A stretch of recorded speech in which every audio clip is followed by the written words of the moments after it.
Warisan di negara kita semakin hari semakin hilang ditelan zaman apabila zaman kita berkembang ke arah kemodenan. Tahukah anda bahawa uniknya negara Malaysia ini kerana rakyatnya yang hidup harmoni dalam pelbagai kaum yang mempunyai budayanya sendiri. Pentingnya budaya tradisional ini juga kerana ia mencerminkan identiti dan sejarah sesuatu bangsa dan negara. Assalamualaikum dan salam sejahtera semua. Selepas semua tengok selingan sebentar tadi, boleh agak tak kami nak menceritakan tentang apa? Daripada selingan sebentar tadi, kami akan tunjukkan kepada anda semua tentang budaya tradisional yang terdapat di negara kita. Terutama sekali kaum Cina, India dan Melayu. Jadi, apa yang ingin kami fokus pada budaya tradisional hari ini ialah permainan tradisional. Terdapat banyak jenis permainan yang dimainkan oleh kaum Melayu, Cina dan India. Tetapi kami akan menyentuh hanya beberapa sahaja permainan bagi setiap kaum. Permainan congkak di Asia Tenggara berkembang melalui pedagang-pedagang Arab yang berdagang di Melaka. Pada waktu dahulu, nama congkak dipercayai berasal dari perkataan Melayu iaitu congak yang bermaksud pengiraan mental. Pada zaman dahulu, golongan istana bermain congkak dengan menggunakan papan congkak yang berukir mewah. Sementara di kalangan rakyat jelata, ia sekadar dimainkan dengan mengorek lubang di dalam tanah. Pada hari ini, congkak dimainkan di seluruh dunia. Permainan congkak ialah sejenis permainan Melayu tradisional yang digemari oleh kaum wanita dan kanak-kanak. Permainan ini memerlukan dua orang pemain. Alatan yang digunakan adalah papan congkak dan buah congkak. Tetapi rakyat pada zaman dahulu mereka membuat lubang di atas tanah sebagai pengganti papan congkak. Biji-biji congkak pula adalah guli-guli kaca, buah getah, biji sagar, batu-batu kecil dan sebagainya. Papan congkak mengandungi 14 lubang yang kecil dipanggil sebagai kampung. Malah 2 lubang besar dan di setiap hujung papan dipanggil rumah.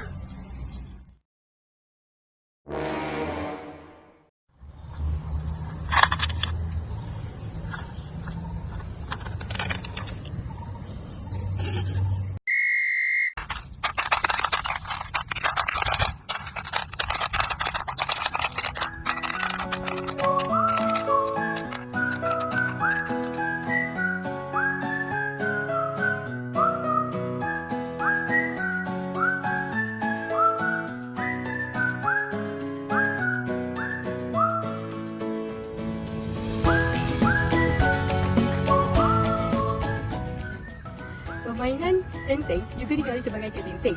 Ia dimainkan oleh kanak-kanak perempuan terutamanya kerana ia lebih sesuai dengan mereka yang bersifat lebih lembut.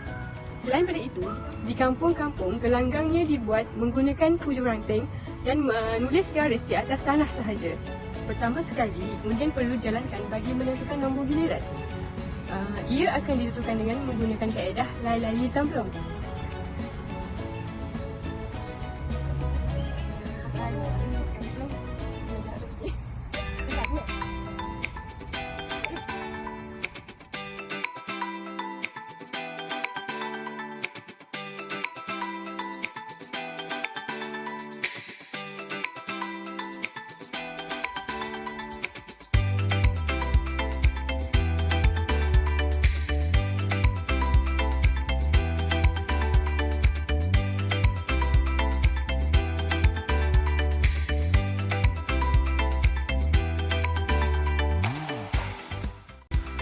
Permainan layang-layang juga dikenali dengan nama wow. Satu aktiviti menerbangkan layang-layang tersebut di udara.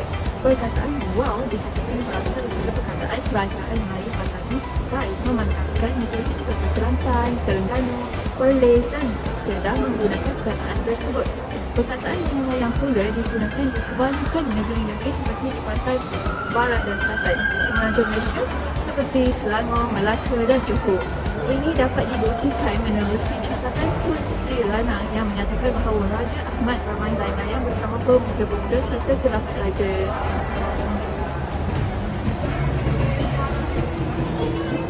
Nama saya Muhammad Nasir Aiman bin Muhammad. Umur 30 tahun. Bila start buat wang? Saya start buat awalnya daripada kecil lagi. Daripada ayah lagi kan. Besar biasa kalau tak ada kapur-kapur ada dalam masa 5 hari seminggu. Kalau sobek macam ni dia ambil masa sikit. Lukis ni dalam masa tak sampai sejak pun sudah lukis. Untuk satu wang. Tapi tebuk kan lama sikit tebuk. Ada masuk warna apa semua. Nampak idea. Untuk melukis. Idea ni kita belajar daripada ni apa? Kita warna. Tone warna. Kita study apa semua tu. Study juga lah. Kita imagine. Dia macam ini kok. Saya anak. Ini paling. Wang bulan ni dia separuh bulan. Separuh. Bulan sikit.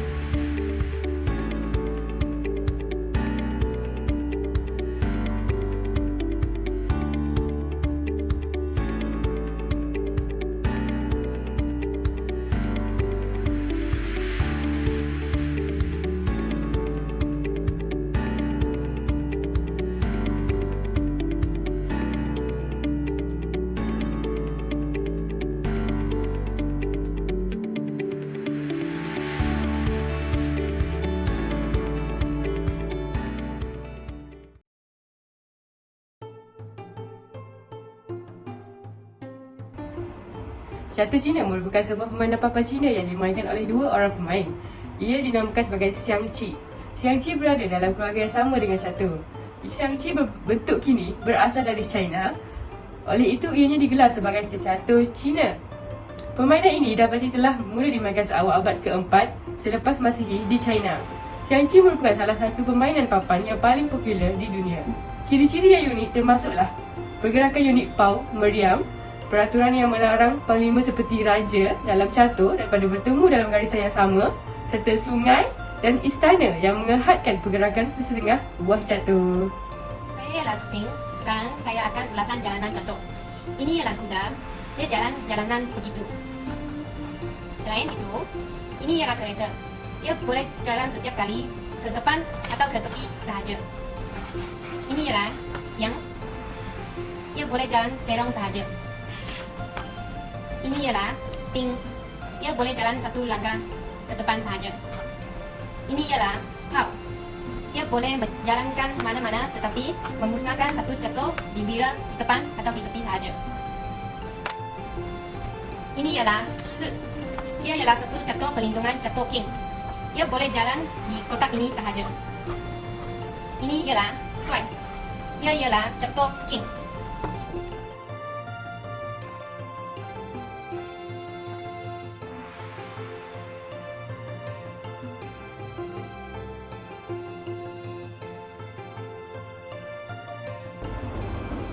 Mahjong atau mahjong merupakan permainan untuk 4 orang yang berasal dari China.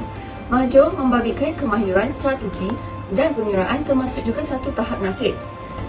Bergantung pada variasi yang dimainkan, nasib boleh menjadikan isu remeh dan faktor utama kejayaan. Di Asia, mahjong juga popular sebagai perjudian dan sebagai permainan komputer. Dalam maksud ini, 4 kartu ini bermaksud timur, barat, selatan, utara. Seterusnya, dalam kata Cina ini ada Chong dalam bahasa Melayu, dia maksudnya tengah. Dia ada lain bermaksudnya. Tengah ini adalah merujukan kepada Chongko, nama negara Cina dalam bahasa Cina. Seterusnya, yang ini adalah Fa, bermaksud kemakmuran. Dan yang last ni, ialah Pai, maksudnya putih. Ini adalah mewakili kemurah hati, kejujuran dan ketaat terhadap ibu bapa. Dalam maksud ini, 16 kad bunga ini adalah mewakili kita untuk mengumpul markah. Dan kartu ini adalah Pay. Dia punya kegunaan adalah boleh mewakili setiap kartu. Macam ini mempunyai 3 set. Setiap set mewakili nombor 1 hingga 9. Cuma kartu mereka tidak sama. 3 pemain haruslah menyusun kad mahjong setengah sama rata dengan 14 kad mahjong dengan susun 2 tingkat. Selepas menyusun kad mahjong, kita akan memilih seorang wakil untuk membaling dadu 2 kali. Nombor pertama ialah memilih hos. Kali kedua ialah memilih tempat untuk mengambil kad. Cara mengambil kadnya adalah dari atas ke bawah. Kita perlu mengambil 4 kad 3 kali mengikut urutan. Dan orang pertama akan mengambil 2 kad dan yang lain hanya ambil 1 kad. Semasa kita mendapat kad bunga, kita perlu mengkelarkan kad bunga tersebut dengan kad biasa dari arah belakang. Jika ada kad bunga lagi, ambil lagi dari arah belakang. Jika seorang menang pusingan ini, kad mahjong dia mesti nombor ganjil dan mempunyai kartun yang sama. Dua pemain tidak boleh menang pada keadaan kad kartun sama atau kad mahjong bukan nama ganjil. Ada satu keadaan yang lain adalah semasa 14 kad mahjong yang bersusun 2 tingkat telah habis, bermaksudnya pusingan ini akan tamat. Hai, nama saya Gayatri. Saya belajar kat UNICEF. Buat diploma in fisioterapi. Saya nak tanya pasal permainan kaum India Okey. yang awak selalu main masa kecil-kecil dulu. Kabadi. Kabadi. Kabadi. Cara-cara permainan ni saya pernah dengar juga lah kabadi dia macam Kabadi tu main ada 2 lawan-lawan kumpulan. gitu. 2 kumpulan. Yang satu tim tu 8 orang. 8 ke 9? 8 hingga 9. 9 orang. Lepas tu kita kena seorang kena masuk kumpulan yang lain. Tengah tu ada garisan. So yang kumpulan satu ni masuk ke kumpulan 2, seorang je masuk. Kalau kita sentuh seorang dari kumpulan tu, kita dapat 1 markah, yang orang tu out. Kabadi ialah sebuah permainan yang dibentuk dalam permainan tradisional kaum India.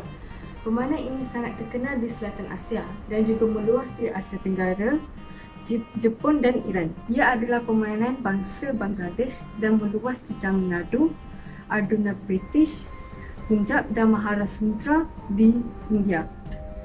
Permainan ini juga dimainkan oleh tentera British. Bertujuan untuk hiburan, untuk menjaga kemantapan badan dan mengumpan tentera askar dan komuniti Asia British. Gelanggang yang digunakan ialah 12.5 meter kali dengan 10 meter. Ia adalah separuh daripada gelanggang bola keranjang. Kabadi adalah permainan tradisional India yang masih terkenal sehingga sekarang. Permainan ini akan dilaksanakan dengan berbentuk 2 pasukan terdiri daripada 7 pemain. Masa permainan dilangsungkan selama beberapa minit dan pemain diberi 5 minit untuk berehat. Cara melaksanakan permainan kabadi ini ialah satu pasukan akan menghantar penyerang kepada pasukan pihak lawan yang bertujuan untuk menyentuh salah seorang daripada permainan lawan. Permainan yang disentuh akan terkeluar dan meninggalkan padang. Sementara itu, pihak pertahanan berbentuk sebuah rantai seperti berpegang tangan antara satu sama lain. Jika rantai itu putus, salah seorang pertahanan akan dikeluarkan dari padang.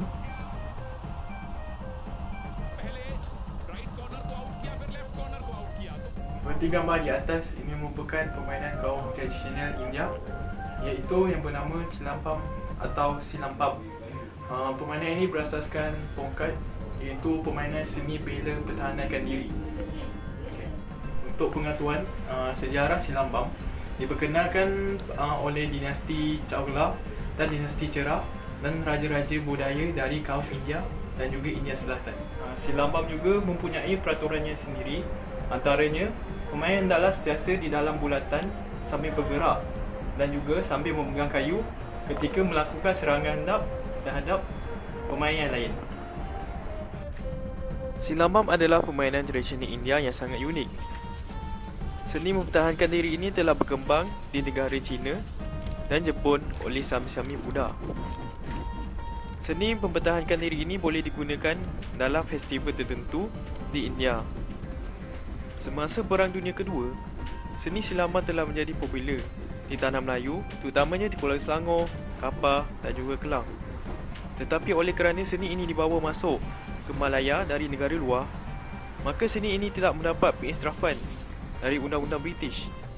Justru, seni ini perlu diajar secara rahsia di dalam hutan dan juga tempat-tempat yang tidak diketuai orang.